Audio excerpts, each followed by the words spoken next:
नामात आणि ज्ञानोबा तुकाराम यांच्या नामघोषात अखेर जी वारीला जी आहे ती सुरुवात झालेली आहे। आता मी सध्या पुण्यातील भवानी पेठेमध्ये आहे, जिथं संत ज्ञानेश्वर महाराजांच्या पालखीचा जो आहे तो मुक्काम आहे।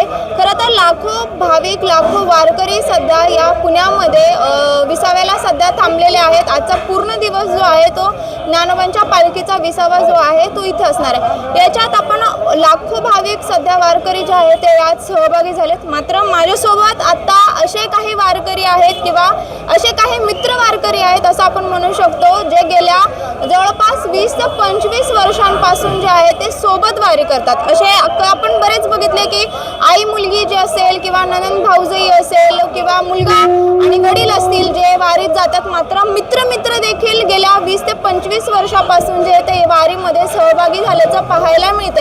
त्याच्यामुळे मित्र जे असतो आपण म्हणतो तो पूर्ण आधी आपल्या आयुष्याचे जे मेन वर्ष असतं म्हणजे आपलं तारुण्य असतं तिथपर्यंतच न असता सध्या आपले जे उतार वय असतं त्या देखील सोबत असल्याचं सध्या चित्र दिसते। आपण त्यांच्याशी संवाद साधूयात।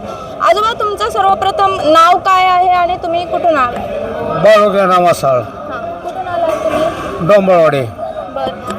तुम्ही किती वर्ष झालं वारी करताय? 22 वर्ष झाली।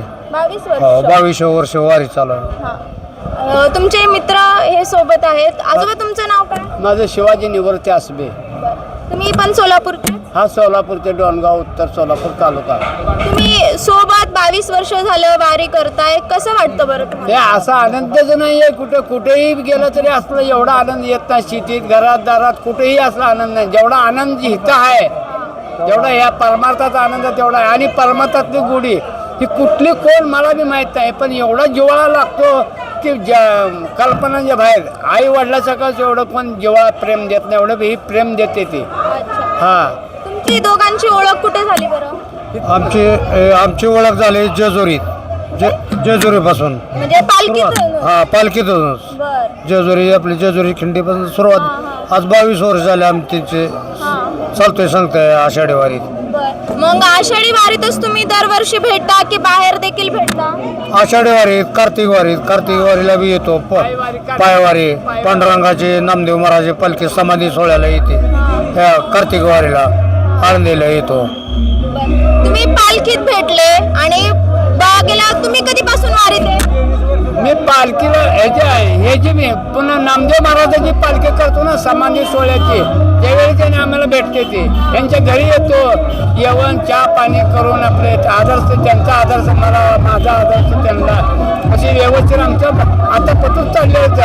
त्यांनी मला भेटतो ते मी त्यांना भेटतो। कसा स्वभाव आहे बरं? स्वभाव एक नंबरचा। हे माऊलीचा स्वभाव आहे आमचा काही नाही आहे। माऊलीच्या स्वभावामुळेच आम्ही जेवण जगतो। माऊलींच्यामुळेच तुम्हाला चांगले मित्र भेटला या वारीत असं म्हणतात? हो, आहेत। माऊलीमुळे जेवढे लोक मला पब्लिक सगळे एवढे आनंद, एवढं प्रेम देते तिथे, माऊलीमुळेच एवढं चाललेलं आहे आमचं। हा, एवढं जीवन आज फर्स्ट क्लास आनंद वाटतो आम्हाला। असा आनंद कुठेच मात्र एवढा आनंद आम्हाला मिळतो। तुम्ही काय सांगाल त्यांच्याबद्दल? ते तुमचं एवढं कौतुक करतायत, माऊलींच्या वारीत मला चांगला मित्र भेटलाय, तुम्ही काय सांगाल त्याच्याबद्दल? काय आपले जोडे, मी कुठं एवढा त्रास झाला, काय झालं, दोघं एका जाग्याला एक रात्र जर पाऊस लागला तर असंच कागद कांबरून रात्र काढलेले।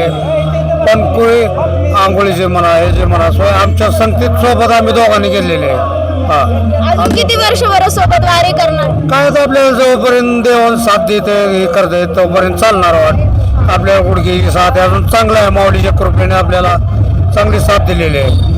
तुम्ही काय सांगाल, अजून किती वर्ष सोबत वारी करणार? मला जिथं होतंय तिथेवरच करणार। माझं होईना गेले की मग आता बघा म्हणून मित्रासोबतच का। एक वाक्य मित्रासाठी काय सांगाल?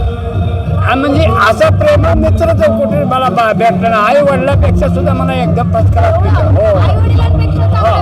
तुम्ही त्यांच्याबद्दल एक वाक्य काय चांगलं बोलाल, ते तुमच्यासाठी एवढं मोठं वाक्य बोलतात? काय आता असंच आपलं एकामेकाला जीव लागलेला आहे, भावासारखं। हा, भावासारखं ते थोरल्या बंधुरासारखं मी त्यांच्या पडच्या धाकटं बंधुरात, असंच आम्ही समजूनच एकामेकाचं आपलं प्रेम आहे।